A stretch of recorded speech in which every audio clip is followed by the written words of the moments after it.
Give there. Yeah, hey, good afternoon, everybody. Tom Stewart here, Smart Business Moves. Good afternoon, Liz.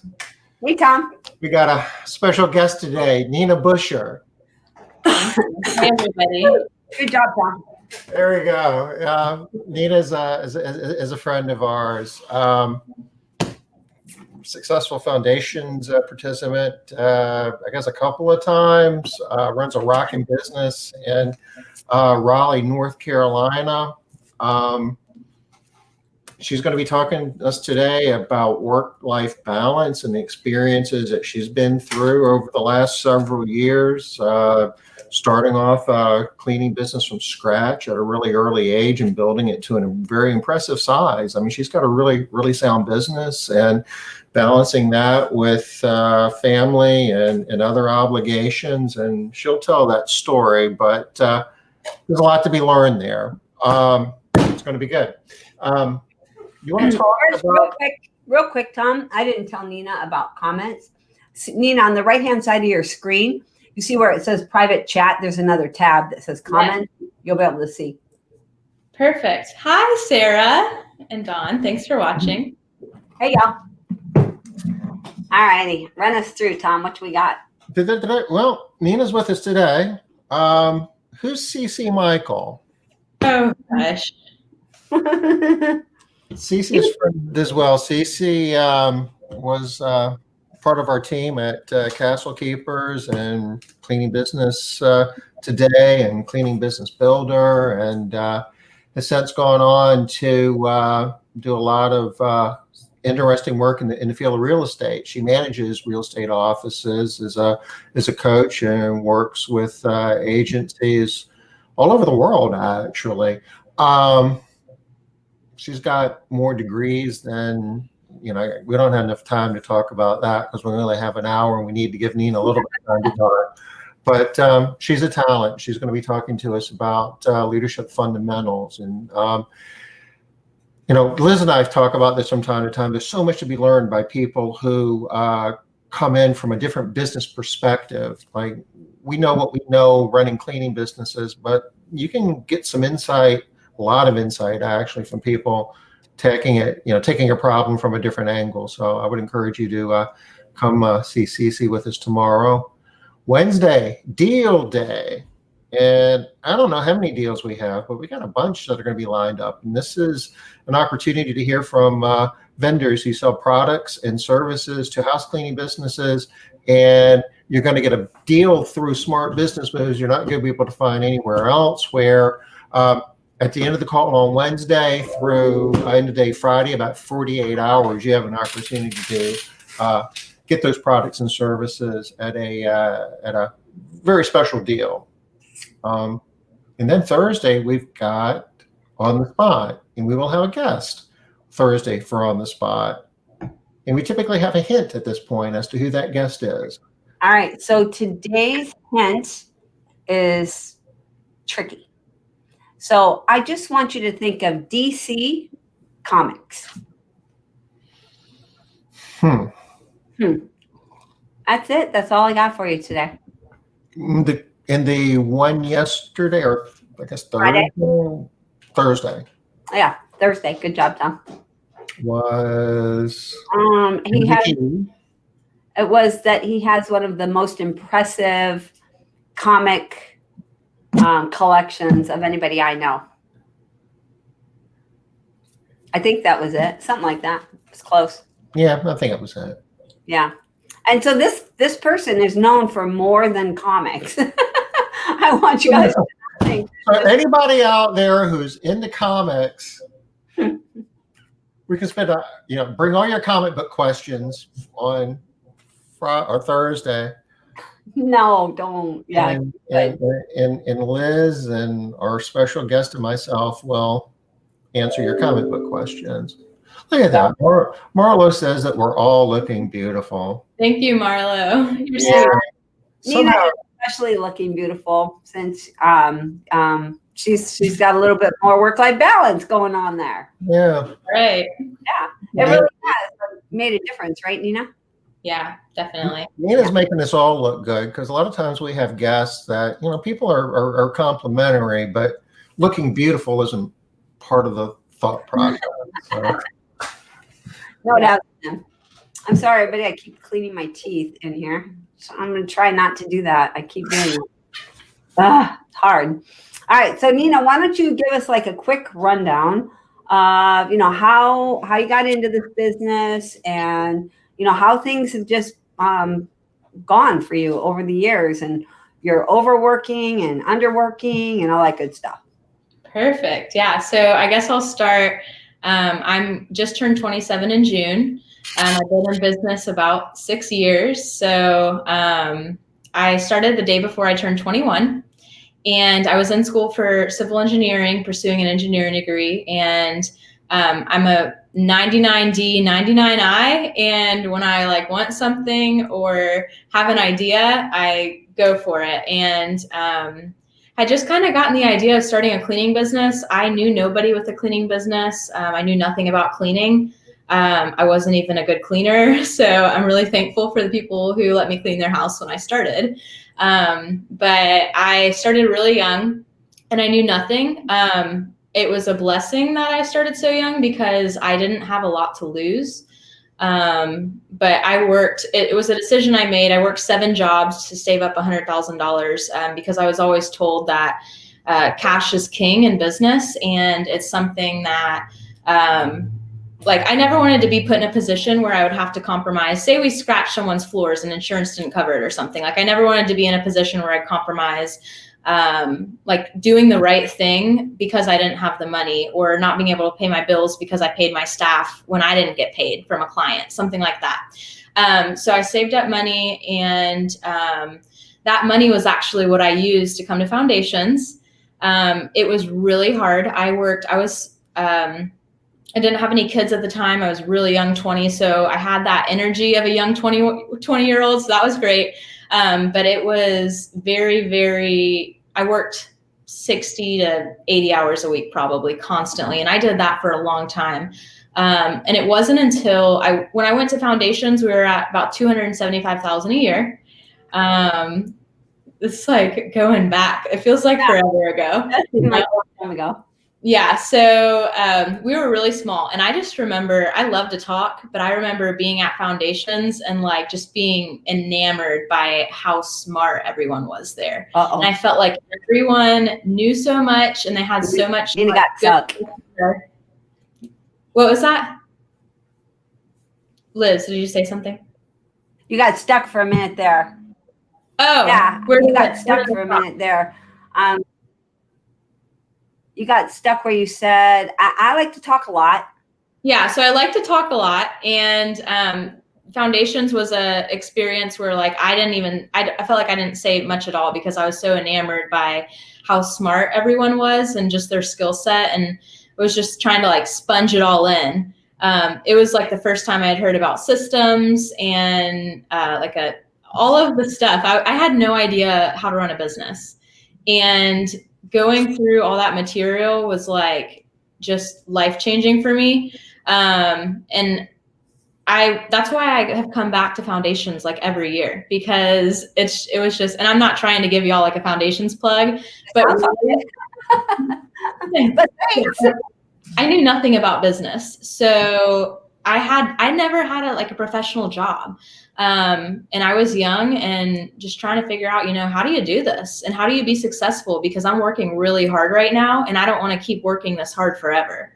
I want to grow a business. I want to it was that $1 million mark, I want $1 million cleaning company.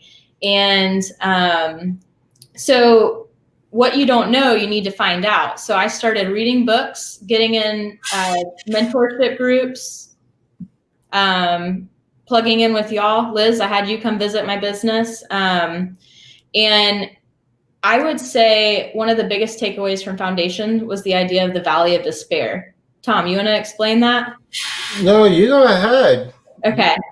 So with the Valley of Despair, what are the numbers? It's basically between 300 and 500,000 typically.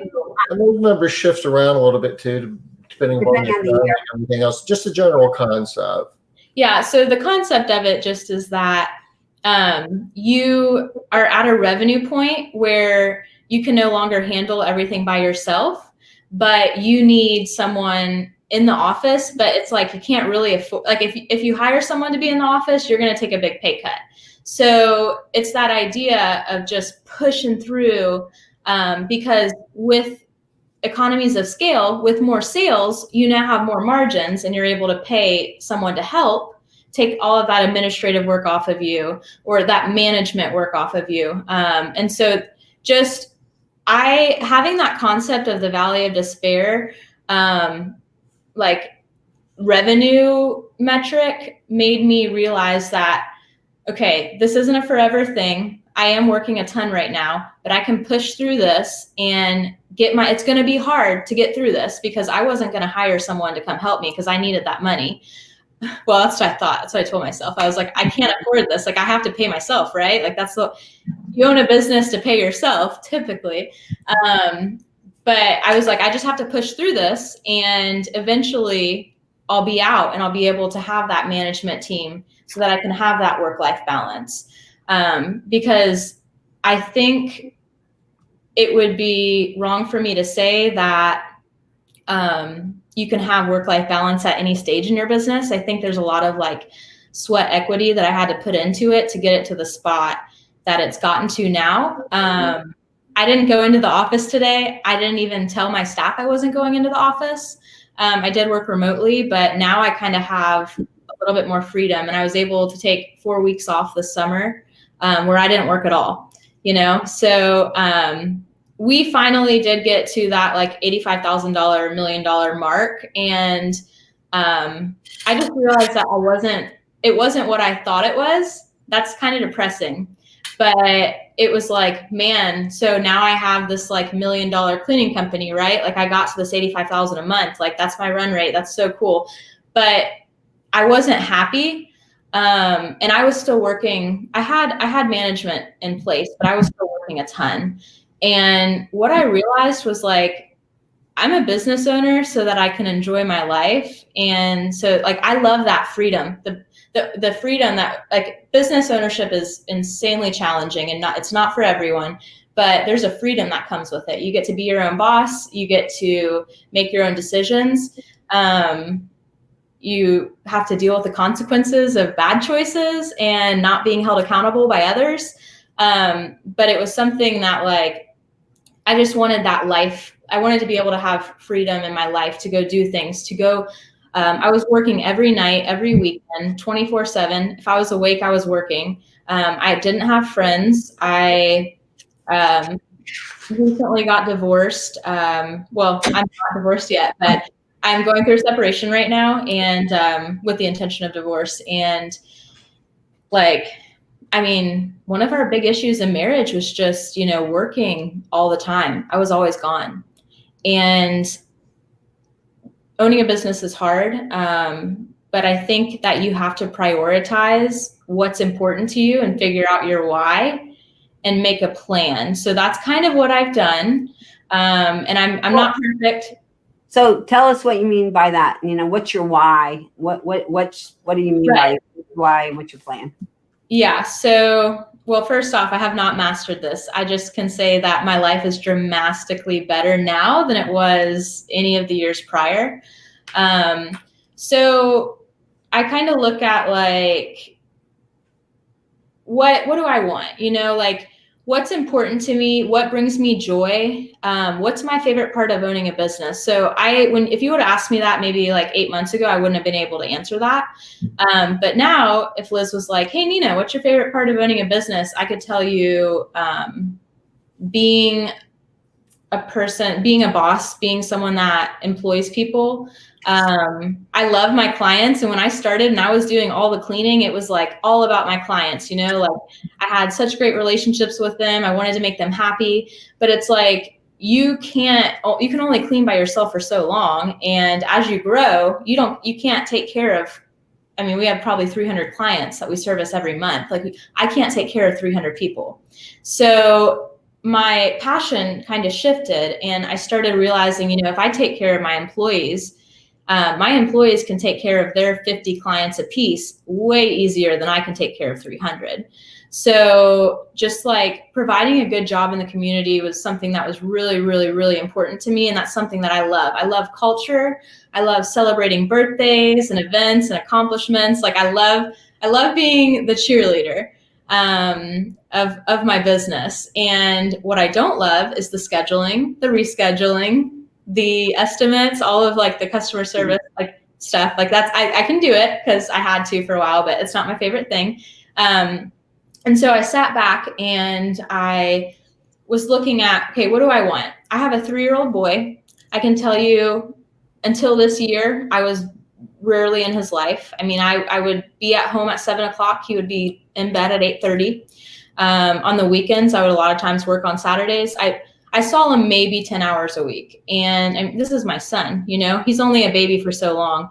I went back to work 3 days after I think I delivered him.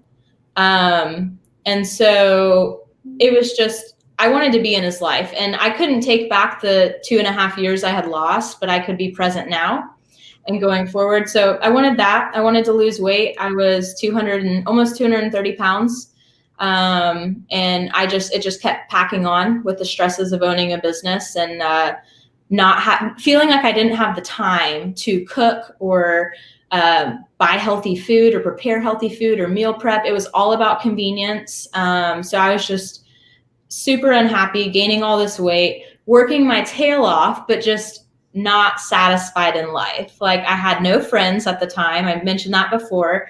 I had a couple friends that were cleaning business owners, but no one personally. And just wasn't like, my spiritual walk was something that's really important to me. I was not prioritizing that. And just overall was not happy. And so I sat down, I actually went through an event in Tennessee where I looked at like what I wanted. I set deadlines and I put everything I wanted. We looked at, it's on my computer screen. It's my background. So I'll tell you, we looked at, You want to share it? What's that? You can share your screen if you want. It's behind all of my, I have a very messy desktop, so I won't share that because no, I don't want to share it. So there's a couple facets. I would have, but there's also very personal things on here. So there's the categories are, let me throw this away so I can read it. So their career. And so there's 3 questions. There's what action must I take to get my whatever it is where I want it? When is this going to be completed by? And who am I accountable to make sure this happens? So the different facets are career, financial, physical, social, personal, family, and this was a Christian-based thing, so also God. And so I looked at, before I made this poster, I looked at where am I at now? Let's take an honest look and take an inventory of where my life's at right now. And so I did that and I figured out, okay, where do I want it to be? If I could paint a picture, what would my life look like? Like, what's the perfect life for me? And so I took where I was at currently and where I wanted to be. And I said, okay, what actions do I need to take with my career?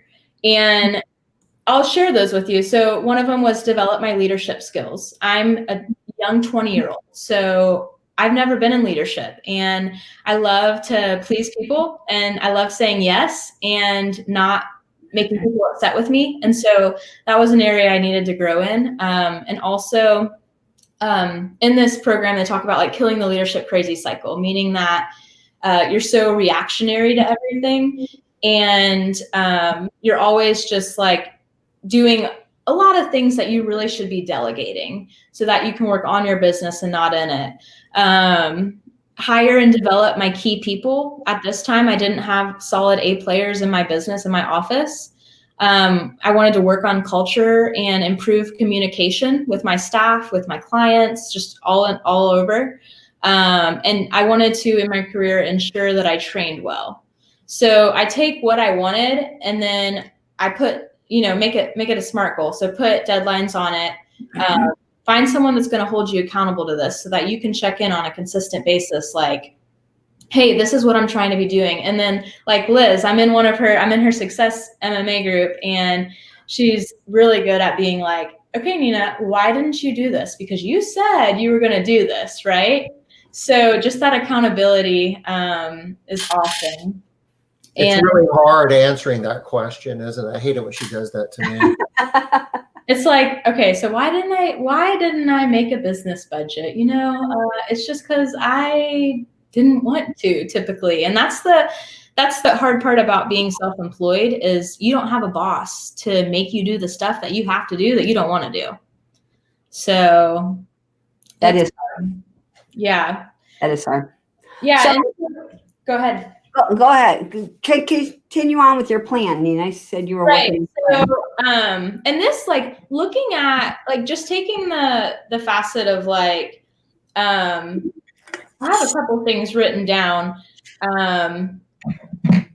but just like work-life balance isn't something. This was a quote that I had found. Like, work-life balance isn't an entitlement or a benefit of our business. Like, just because we're business owners doesn't mean that we get to have work-life balance. Yes, we are the boss, but like there's an insane amount of responsibility that goes with that. Like, I have had multiple times where I have a family event, but like I have to get payroll done, or like I had something going on, and it's like, I have 20 families that depend on me, or 25 families that depend on me to eat. And like, if they don't get paid, it's a big deal. So I was choosing a lot of times business because I wasn't prioritizing my time well.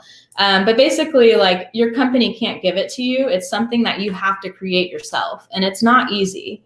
It's a process, I feel like. And one of the biggest thing is like, I feel like a lot of business owners are searching for success inside of their work.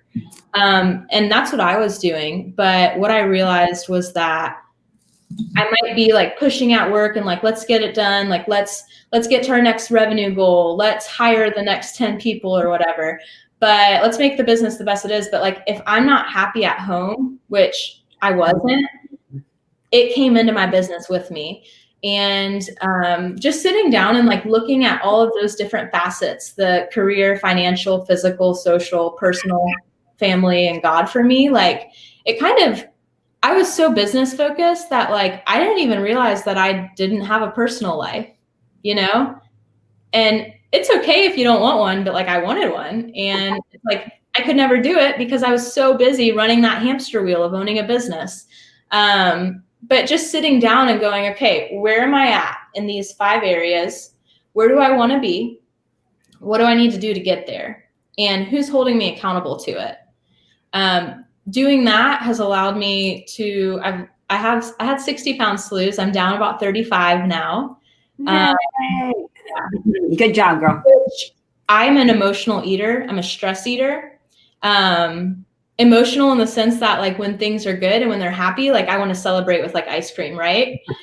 I want to eat candy. I would reward myself when I would do things at work. Like every time I would get a task done, I would eat a gummy worm or a gummy bear. Like every time you do something, you get to eat candy. But then also when things were bad, when a client was difficult or I had a hard conversation with an employee, I'd go eat ice cream, or like whatever made me feel better. And so I packed on a lot of weight. I got up to 230 and now I'm at like right at 190. So my goal weight's 160. But that has been extremely difficult for me because it was a habit that I had to break, right? But like the personal growth and like, I never thought I'd lose that weight. I didn't know how I was going to do it. But I have, and it's those small victories and recognizing those small victories because I'm someone that I can always do better. In my head, it's like, okay, I accomplished something, but then like, okay, what's next? I want more. That million. What's that?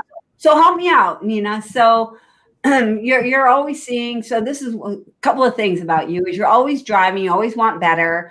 You're always seeing problems too. You're recognizing those. But here you have this situation where you're working all of these hours, 60 hours a week, and you realize that, wow, I never see my son. I don't really want to spend time with my husband. So that's keeping me away from my personal, right? I mean, Right. That was true. Words in your mouth. Yeah. Yep. So I said that. so you have this problem of all work and no social, nothing else. But it sounds like at that point while you were doing it, you were fine. But then at some point you realized, wow, I really do want like the other half of life over here. So what we would call work-life balance. What's the purpose? Why am I working this hard? Mm-hmm. What the money doesn't satisfy, the dollars don't satisfy. Like, why am I slaving my life away for Raleigh Cleaning Company? You know, like, and I realized that I was miserable. I mean, I didn't want to admit this because I'm optimistic and I like to see the bright, and that's my 99 eye. Like, it's all rainbows and butterflies, but I was miserable. And I was so young. But as I was maturing, I was realizing like, it's not always just about, it's the same thing. I didn't understand when my employees like didn't want to work a full week when they wanted time off. I was like, what do you mean? Like, how are you going to survive without 5 days of pay? But like, they had other priorities. And once I became a mom, I realized like that mom guilt you have of like, man, the truth is I didn't see my son enough. Like, and I couldn't fix it because I had so much responsibility on my plate. So I had to get that responsibility off my plate and delegate. And so one of the most important parts of finally, like, I didn't work 4 weeks over the summer and like didn't go into the office today, realizing that I don't do heart surgery. I thought I did. I treat cleaning people's houses like it's brain surgery. I really do. I promise I do. It's not brain surgery. It's not the end of the world if someone moves, they're cleaning to the next day. I thought it was. I was like, I will never move anyone's cleaning. If 5 people call out, we will work till 9 o'clock and get those houses clean, you know? But just kind of realizing, you know, I want to deliver good service. And if we have to move jobs for me to do that, then that's what we have to do, you know? And just kind of like looking at things logistically versus emotionally, because it was all a reflection back on me, and I'd never wanted to disappoint anyone. But realizing that like me taking care of myself and being healthy myself is going to allow me to service my clients, service my clients better, be a better boss, be able to turn work off, which I'm not a list person. I'm a fly by the seat of my pants, or whatever that saying is. And so like starting to make lists, because I'm never done with everything I have to do. Like there's always projects I'm working on and stuff like that. So just finding an organizational system that worked for me.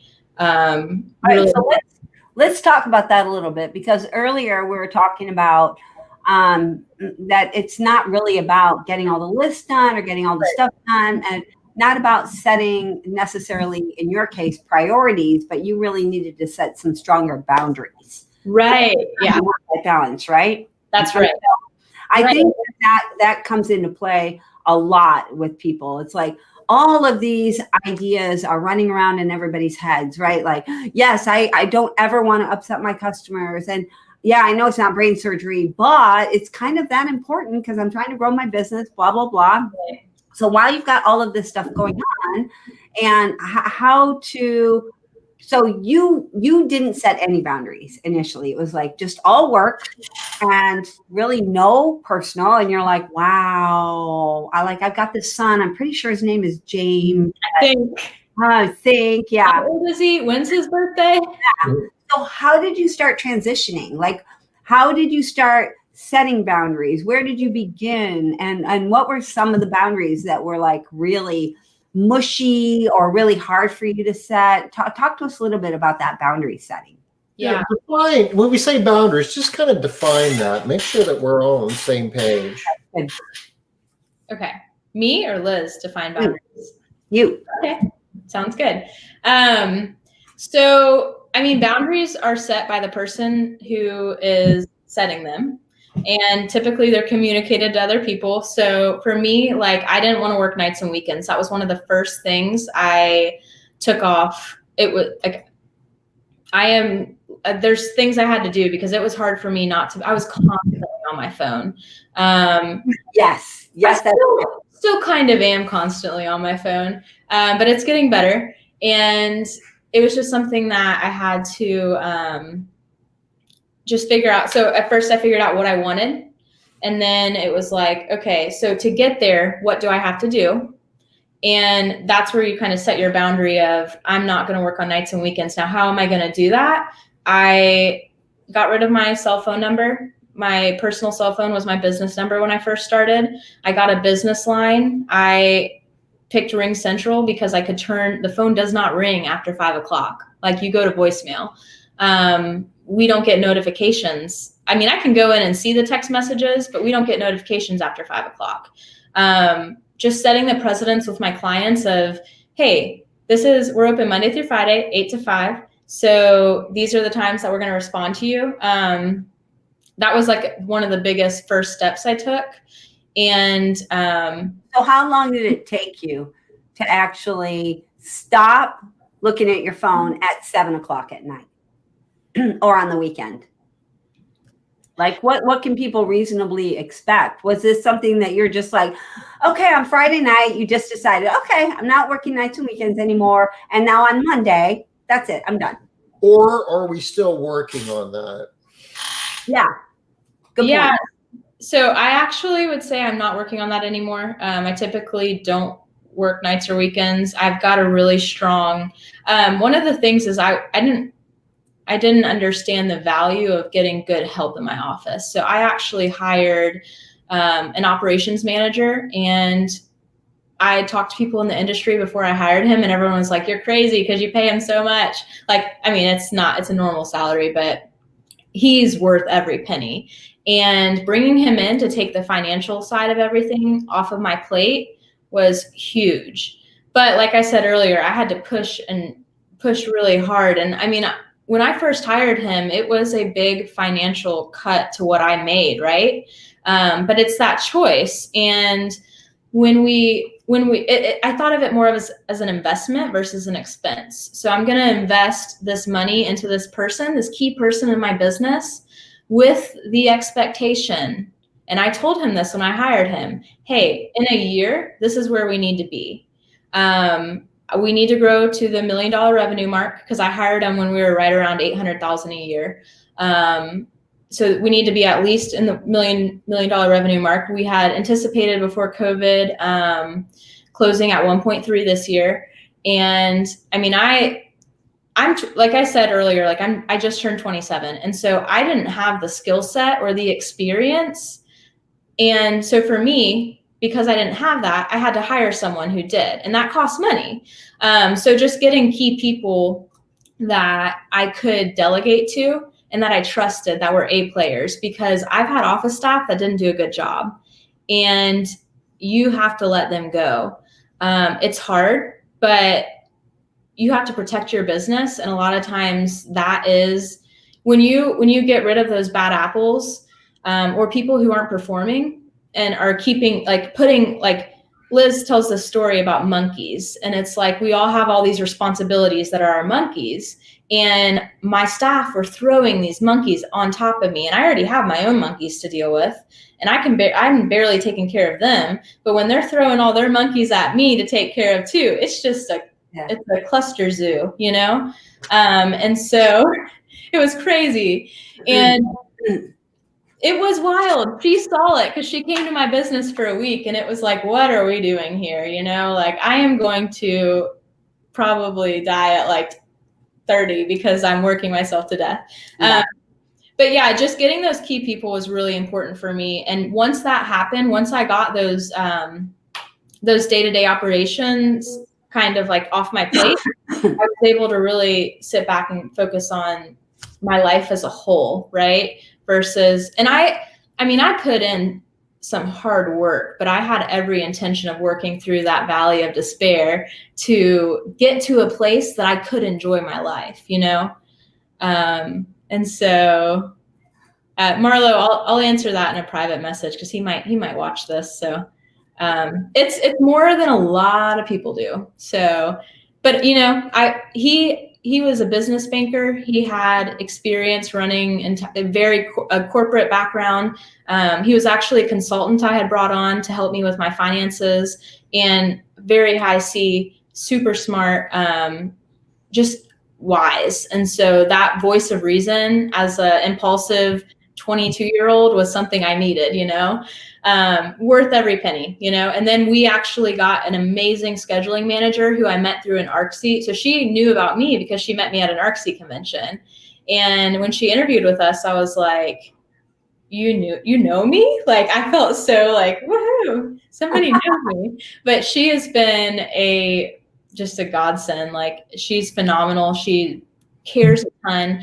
And part of my responsibility as the business owner is to take care of her and make sure that she feels appreciated, that she feels valued, that she feels like she's taken care of financially, that she's not working too many hours, you know, all those things. So getting the key people was one of the most important parts to maintaining this work-life balance. But I'll say that it was definitely a process to get there. Like Liz said, it didn't happen overnight. And something that I did early on was I wrote down, like I told you guys, all of those 5 things, I'll read them again. The career, financial, physical, social, personal, family, and God, like those pillars for me, I look at that every day. I have posters in my house hanging up that remind me. So I can randomly like look and say, okay, hey, how am I doing with where I want to be? Like, am I getting there? And when you put your goals in front of your face all the time, like when you see them and remind yourself of them, I think your subconscious kind of starts like working towards those things. And like they just start happening because you're working towards them. And hard things don't happen overnight. Like success comes with discipline, which I'm not a disciplined person, but if I'm looking at what I want, like I can do something if I want it, you know, like if I want to achieve something, I'll do the hard stuff to make that happen because I'm looking at the big picture, right? And so just figuring out, like, you have to be honest with where you're at. My needs as a single, I had low rent, barely any bills. I was paying off debt, but barely any bills. So I was able to like kind of push harder and sacrifice a lot earlier than a lot of like the business owners I know that have families, for example, because they have to pull a salary out of their business. And I remember a time where I was barely paying myself because I was throwing all of my money back into my business, like I said earlier, as an investment. And so I think that's like one of the big reasons we grew as quickly as we did. But not only like me investing back into the business, but also just me always trying to learn and figure out where I was short, like where my shortcomings were, so that I could be better. Because when you have $1 million company, if you don't take care of your foundational issues, they become big issues. You know, like they're easy to handle when you're small, but when you're big and you're dealing with, like, if you don't have a good training program and you're $1 million or $1.5 million, like you're going to have an insane amount of turnover. You're going to lose clients left and right. Like there's just foundational things that you have to make sure in place to be successful. Yeah. Absolutely. Sorry, guys. No, that's a good point, though. I was having a discussion with somebody today whose name rhymes with crickets. Said he made the statement that the bigger you get, the more everything's amplified. Mm-hmm. Small losses are amplified when you get bigger. Small wins are amplified when you get bigger. So the bigger you get, the more important the little things are. Because the little things are big things when you're getting bigger. Yeah. I'm curious. I'd like to ask a question about the boundaries again, though, because you mentioned like no nights, no weekends. Oh, I have a lot. I'm sorry? I have a lot. Yeah, but just that, for example, though, and you had to hire the right people, you know, the A-list people in order to help make that happen. Are there parameters or rules for exceptions to that? I mean, being a business owner, I'm sure there are situations that pop up where you feel that, well, I need to work tonight or I need to do something on the weekend, but how do you manage that? Yeah. So, well, this is me personally. I would say, like, for me, the biggest thing was making myself happy as a person first. Because, and that's where my boundaries were coming from, of like, okay, I need to get myself in a good place.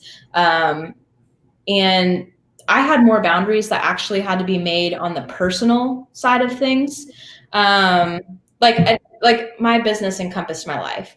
And so I had to decide this is like a little bit deep, but it was a value issue for me. So where am I getting my worth and my value? And the answer was, it was in my success. I wanted people to see me as the successful business owner. I wanted my employees to think I was the best boss ever. And when I decided to when I realized that I was finding my worth in other people, and that like those people aren't going to be able to give me my worth, right? Like you can't get your worth from other people. That really helped me to just set those boundaries, because it's like, if you set expectations for someone, they can come back and say, well, if you want this, I kind of want this, like we're not lining up here. But if you're always like, yes, yes, yes, which is what I was, and you're never like setting this line, you're never like setting a line of where you'll stop, you'll just get run over by other people, by clients. You want to think that when you're like helping people and saying yes to people, that they're not going to take advantage of you, but you can get taken advantage of. People will realize that. Are you good, Liz?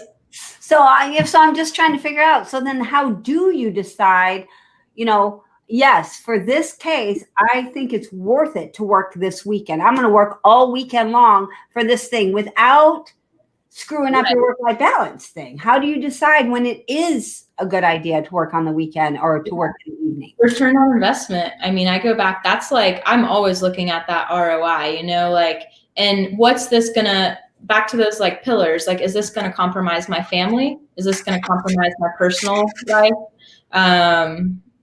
Like looking at how it's going to affect. And, if there's more benefit, like say I'm going to get a $500,000 contract or something. I mean, that's like crazy, exaggerated. But like, if I'm going to get that and I only have 24 hours in my day, I mean, I would work on the weekends, but that's a choice, and that's a small situation. It's not me being consumed by my business. You know what I mean? So I think what I heard you say is that how you run your life now is you work Monday through Friday, 8 to 5, and sometimes you make a choice to work on the weekends or to work at nights, but then it's just a choice to do it. It's like a one-off. It's not, and then you have to be careful not to slide to, okay, so now I worked one night, now I'm going to work another night, now another night. And then how do you keep yourself from getting back into the next thing you know, it's 2 packs of cigarettes a day. Right. I have a lot of margin in my schedule. I honestly could probably get what I'm supposed to do. And I'm like super ADHD. So I'm always like running around and like changing up what I'm doing, changing where I'm at. Everyone who knows me knows that like I don't want to like sit down and work on a project, right? So I've built my business to run on like to help. All of the things that have to get done every day, I don't do because I won't do them. And that's not true either, because you were really good at doing a lot of stuff. Like when you decided you were going to do something, you did. You did get it done, and you got it done hardcore. I can see, though, how you're not going to be able to keep doing that and do it to that extent and have work-life balance. And so I wanted to talk a little bit about this. It didn't just all come at you as like, so especially for people like Heather Day says, hey, everybody's like looking in a mirror, right?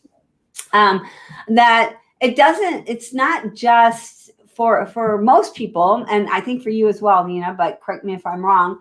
It wasn't just one day you wake up and you're like, I need more work-life balance. Okay. Right. I'm going to set my boundaries and I'm going to start doing this thing. I mean, life is happening while you're going on. And then pretty soon you're recognizing, I'm just less and less satisfied in my life. And I'm missing out in this other side. Yeah, business is going okay, but I'm missing out over here. Yeah. And especially it sounds like when you hit the $85,000 a month mark, you're like, wow, I thought that when I hit this mark, I would be able to put more focus on the personal and kind of balance things out. Right. But it didn't work out that way. It worked out that here you are. Now I have a huge business that needs all my attention and time, like. Yeah, and now I can't get away. Right. And so you can't get away. Yeah, you couldn't get away, right? I mean, yeah, you have to do it. And so then you also had some other personal stuff happen, like with your husband, things started to deteriorate. And then you found yourself sort of in a single mom role. So I think a lot of people would think that in your role that you're in now, you're living by yourself with your son and you're also running your business. I think a lot of people would think, how are you doing all that then? But listening to you and looking at you too, I can see you're much happier, right? You've actually been able to lose weight, spend more time with James, spend less time at work. Right. And so, but everything seems to be still flourishing. So can you talk people through a little bit about how, I don't know what it is. Do they have to have faith that it can work, or do they just have to start doing it? How do you do that? Most people are like, you don't understand. I can't get away from my business, or it will fall apart if I'm not there, or yeah. And I love putting out fires. I love fixing problems. You know this, Liz, I'm waiting for something chaotic to happen so I can jump in and save the day. Fires to give you the opportunity to put them out. Yeah. It's man, if no, that's so bad, but it is true.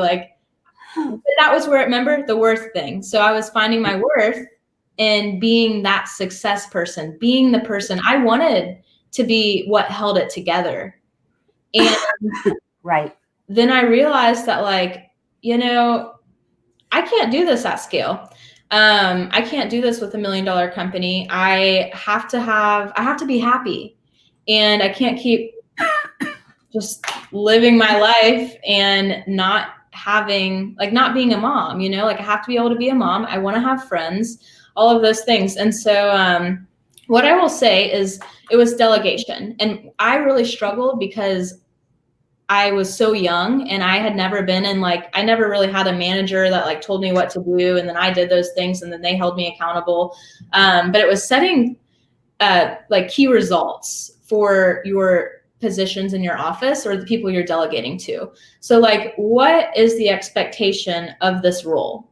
And just being really clear about what their job is, and then telling them, hey, this is how you're going to do it. This is what you're supposed to do. And this is what we expect of you. And then holding them accountable to that. And if they don't do those things, that's your fault as the leader of the business. If your staff aren't performing how they should be, that's my responsibility as the business owner, because I'm allowing that to happen. I'm not coaching them. I'm not helping them see where they're falling short. I'm not developing them. And so that's why the number one thing with my career, the first little bracket on that life evaluation I was doing, the first one was career, and it said develop my leadership skills. But just setting delegating, because you can't do everything. That was one of the most important things. I have someone cook my food for me every week because I choose to spend, you only have a certain amount of hours in the day. So I'm choosing to spend my time doing other things. And so I'm sacrificing some money to pay someone to make our food. Just little things like that. So how did you get past some of the things what time is it? 2:54. Okay. Oh, Paul is on there. Another person saying you look fabulous. I'm so happy, guys. Nina. Fabulous. So how did you get past some of the kind of emotional hangups? I'd call them emotional hangups that you had, where you wanted everybody to like you, or where, yeah, I like that one for example, because most of the stuff that was holding you back, according to what you're saying right here today, was your own personal stuff that was holding, but you were able to see that. I think it's clear. We all know that we're the ones holding ourselves back, right? But how are you able to see what was holding you back and make those changes less than 30 years old? That's a hard question. Yeah, it is. That's why we're all here for that one answer. That's right. We'll wait. You know, just not settling, like figuring out what's important to yourself. But also, like, I mean, you're going to have disappointments. You're going to feel like you're not. I'm just thinking like back, like it's been great this year, but I feel like I locked up the years prior of like building this business into the secret box, and I like locked it and like threw it in the back of my closet or something. So nobody has to look in it again. I think back and it's just like, it was horrible. I remember always being like, I don't even want to do this. Like, why do I even own a business? I'm not making enough money for how much I work. Like, if you break down how much I'm working and what I make, like, let me go get a job working somewhere else. Like, let me go be an engineer. But that passion for serving people and helping people and providing a job, like, really fueled me to kind of be the best. Like, I wanted to be my best self for my staff and for my clients. And I realized that if I'm happy, everything around me like gets better. So what is it going to take for me to be happy? I'm way overweight. I need to lose weight. So what's that going to look like? I am doing all of this financial stuff and I'm spending all my time like doing these finances, but I don't have the time to really sit and like chew on them. So like, yeah, I might get my P&L done, but I'm not sitting there and evaluating it and figuring out like what business changes do we need to make in order to improve what, like, I didn't have the time. I didn't feel like I had the time to like crunch those numbers because those things that were getting thrown at me every day were because I didn't have my ops manager at that time. So like the people I had in those positions were still throwing all their monkeys on me. And so I just had to sit down and be like, thank you, Marlo. I sacrificed a lot of things to get, and this is a rabbit trail, but that's what a lot of people I think don't see. So people in my community tell me all the time how successful I am and how they're so proud of me. And my response to that always was, it depends how you measure success, because I wasn't happy. And I didn't need $1 million company to make, like, I thought I did. I thought I needed $1 million company to make myself happy. But once I got to that point, it was like, this isn't it, you know? And so just kind of. It doesn't hurt.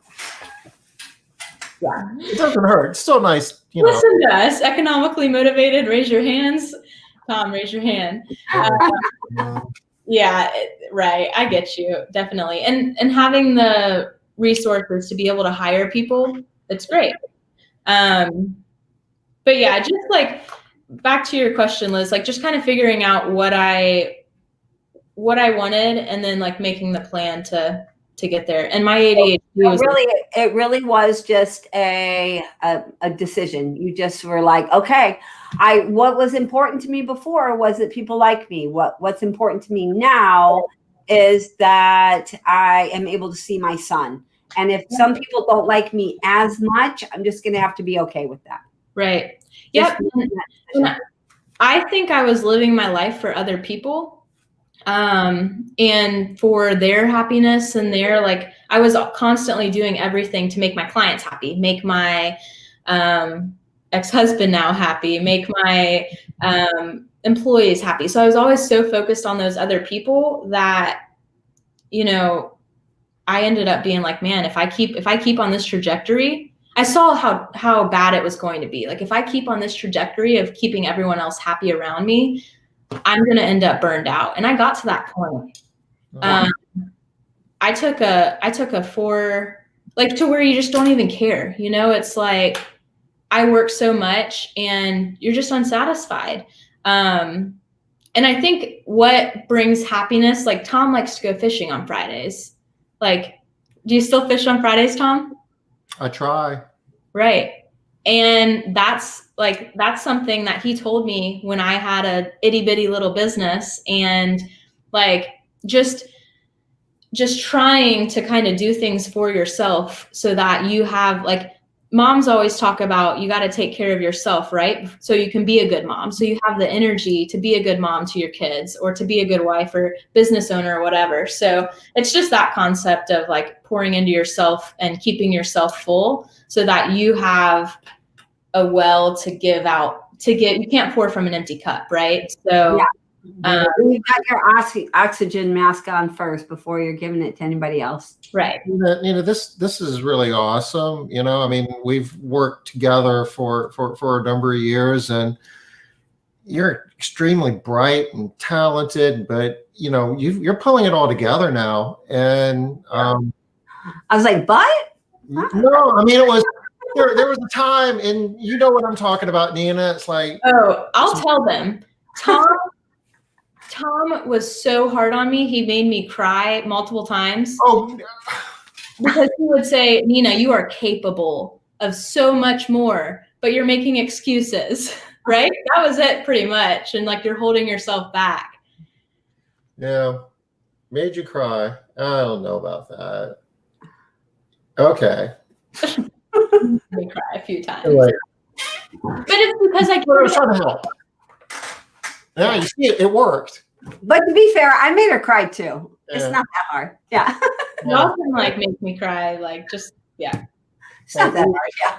We are at the top of the hour though. So while we are wrapping up, I'll just share real quick, Cleaning Business Today. If you haven't subscribed, go to cleaningbusinesstoday.com, put in your email address, first name, last name. You'll get our newsletter, updates. You'll get information about our deal day when we're done on Wednesday. I'll also drop a link in to the chat with our resource page. We put the Julius Group information here. We've got some information here about hypochlorous acid that we talked about last week. Good stuff there. There's a ton of stuff in there. Well, thanks so much, Nina. I mean, I asked you to do this one because I think a lot of people would really struggle to be as open as you are. You don't find it as difficult as many people to, share the good times and the bad times. And a lot of times people need to hear how hard things were, and how not only that things externally were hard, but how we screwed up ourselves. It's not easy for people to say, yeah, I was the problem. Right. And I had to kind of move past that. So, I really appreciate you coming on and, with the transparency and sharing that for us. Yeah. I think it's important. Right. It's just really important. Like, a lot of times people put their best out, and it makes others, like, it's that idea of comparison, right? And like comparing yourself to someone's best when you can't see everything behind the scenes is never good. Yeah.